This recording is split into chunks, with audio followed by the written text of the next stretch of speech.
So, as always, I like to wrap up this podcast by talking about what's going on in combat sports. And in particular, I usually talk about what's going on in the UFC.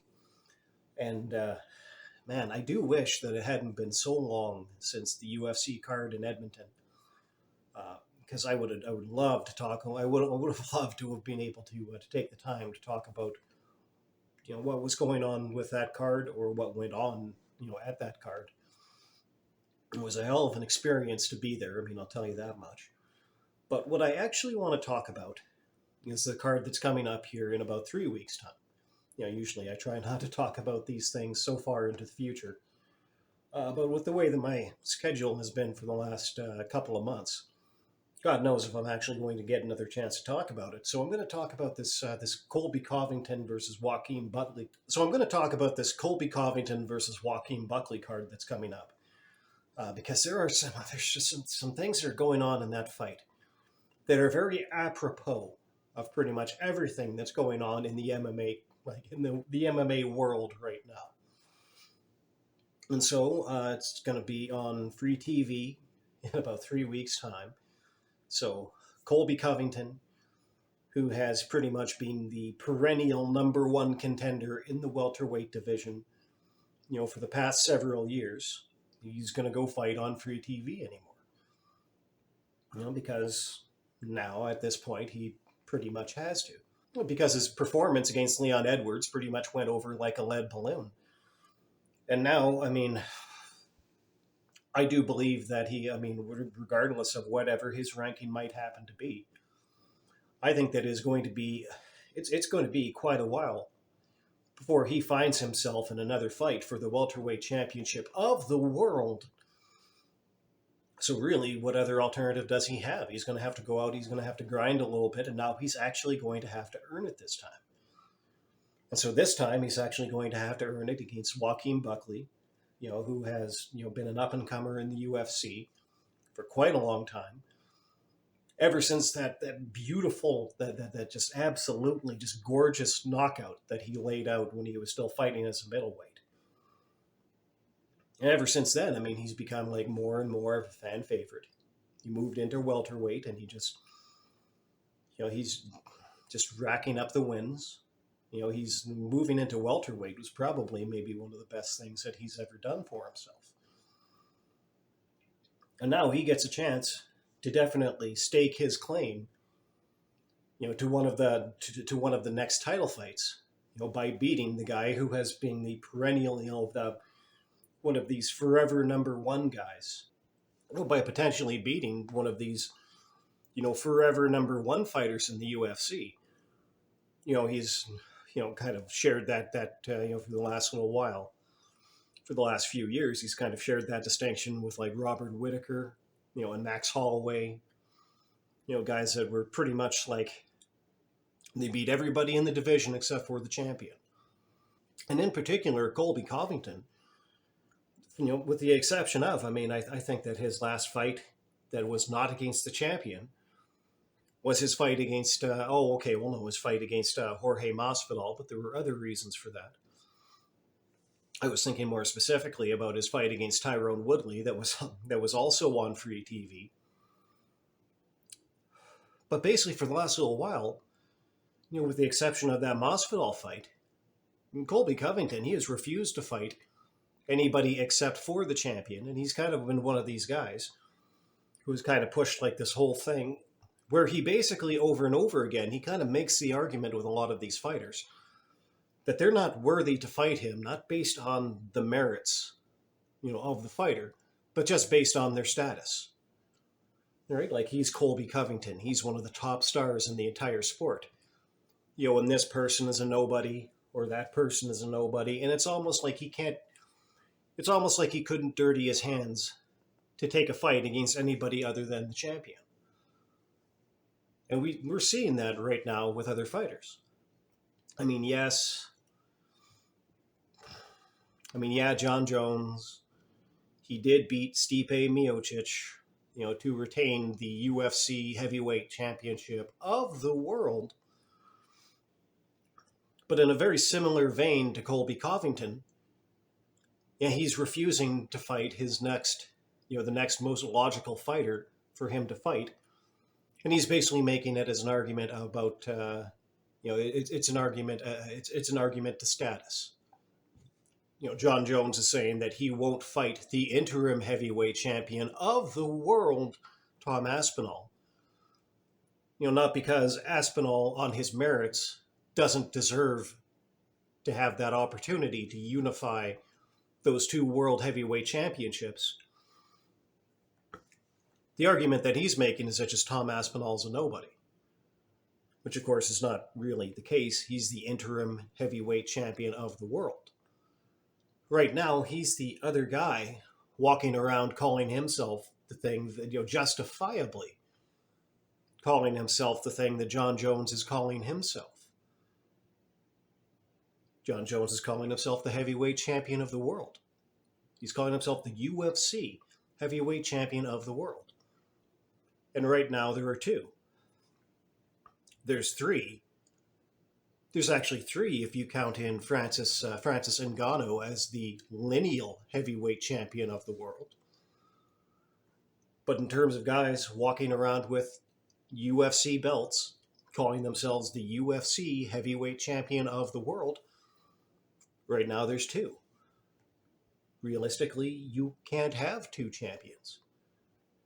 You can't have two world champions. There has to be one. And it's very much up to John Jones to go out and unify those two championships, make them one. But he doesn't want to do it. Not because Tom Aspinall isn't good enough that he deserves that fight on his merits, but just because Tom Aspinall isn't high enough status for John Jones. And that is completely ass backwards. It's as ass backwards as it was, it's as ass backwards now as it was every single time that Colby Covington turned away a lower ranked fighter because they allegedly weren't of high enough status to fight him, because they were allegedly nobodies. Really, none of those guys were nobodies. But that's not what this sport is supposed to be about. This sport is not supposed to be about status. It's supposed to be about merit. It is ultimately supposed to be about who is the baddest motherfucker on the planet. And of course, what it kind of emerged into is like, who is the who's the baddest motherfucker on the planet amongst, particular weight groups. A little different than what they kind of originally conceptualized it as, but that's the nature of the sport. Who is the best fighter in the world in each weight class. And so you can't argue that based on status. And of course, as soon as John Jones tries to argue that based on status, all of his sycophantic idiot fans, and in my opinion, for the most part, I mean, there's perhaps there are exceptions to be made, but I honestly do think that to actually be a John Jones fan, you have to be a complete fucking idiot. Like, kind of like a valueless troll. Like, really? Like, you don't care that this guy beat up his fiance? That's cool? Like, that's okay? Oh, but he can fight, though. Yeah, okay. Fights his wife. And that's in who you want to place your faith. Like, oh, that's definitely a red flag. It's definitely a red flag in my view. If that's the kind of person that you're giving status to and telling him that he doesn't have to actually have to go out and defend his world heavyweight championship, against the guy that who, very much, it's like a coin flip. Tom Aspinall could be much better than him already. He definitely seems to finish guys a lot faster at heavyweight than John Jones has, that's for sure. But really, this sport is not about who likes who is liked by who has X many million followers on Twitter, and on Facebook, and is beloved by by all of these people. That's not what this sport is about. This sport is about you go into a cage and you do the thing, and whoever happens to be the better fighter is the guy that's going to win. This is not a popularity contest. This is mixed martial arts. This is combat sports. And so I do I feel like it's impossible to ignore the idea. That John Jones, he's even going out and saying that he would rather vacate the heavyweight championship of the world than unify his belt, than unify his championship with Tom Aspinall. He wants to just, ride off into the sunset as a disputed champion. And I do happen to think that is not, that is definitely tarnishing his legacy. He wants people to think that he's the greatest of all time. You're not even undisputed, John. Not at heavyweight. I mean, sure, you beat Stipe Miocic. Guy's like 42 years old, hadn't fought for like 4 years since he got knocked out by Francis, the guy that you ducked. The guy that you literally spent 2 years pretending that you were just trying to work your way up, to heavyweight in the weight room. Well, you were basically waiting for that guy to leave the UFC so that you could actually take a fight at heavyweight. And then Francis leaves and you take a fight. It's not too hard to figure out what went on there. So yeah, you beat Stipe. Great. You beat like a shell of Stipe. Doesn't make you the greatest heavyweight of all time. Doesn't nearly make you the greatest fighter of all time. GSP might have losses on his record, but he is magnitudes greater than you will ever be. Mostly because, he's also not just like complete shit as a person. He's out there not just representing, this particular sport, but all combat sports better than you ever will. Not just in the sense that, he, I kind of feel like not beating your fiance and not cheating and not being out there popping PEDs. It seems like it's a pretty low bar to cross. It's a pretty low bar to clear, but, you couldn't do that.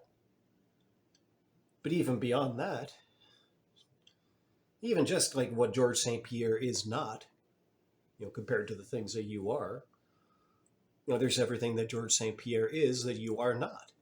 That is that he is a great person. And in my view, that's what being the greatest of all time is being about. It's about not just being a great fighter, but being a great person. And when you look at the kind of competition that George St. Pierre faced compared to what John Jones faced, there's no comparison. George St. Pierre might have losses in his record, but he faced a much higher standard of competition than John Jones did. So there is absolutely no argument there, in my opinion. George St. Pierre is the greatest of all time. John Jones isn't even great. So with that in mind, where does John Jones think that he gets off, refusing to fight the best, refusing to fight the best contender for his World Heavyweight Championship? There's no good answer to that question. His fans certainly don't have a good answer to that question. To just sit there and be like, oh, well, he's not high enough status. That's a dumbass answer. Anybody who offers that one is themselves a complete dumbass. Clueless about this sport. In MMA circles, we actually refer to such people as casuals. It's regarded to be an insult within the MMA community. But there's no two ways about it. If you think that this whole thing is supposed to be about like John Jones having more status than Tom Aspinall, motherfucker, you're a casual. Like somebody not to be taken seriously. Now, fortunately, Dana White has said that the John Jones' next fight is going to be Tom Aspinall, or it's going to be nobody. We'll see how well he holds to that. I mean, I don't think that I don't think that Dana White has a great track record of these things in relation to John Jones. If he did, I think that John Jones would no longer have been in the UFC, quite a few years ago. But Dana White always folds with John Jones. Now, on the one hand, if Colby Covington, of all people, can be humbled enough that he actually has to go out, and fight some other contenders, people that don't have status, they don't have as much status as Colby Covington, then it feels to me like the same thing must be able to be done with John Jones, as long as Dana White can find in himself to find the will to do it. So will he stand by this and make John Jones unify that heavyweight championship of the world with the one that Tom Aspinall has? I guess we will just have to wait and see. But unfortunately, my hopes to that are not high.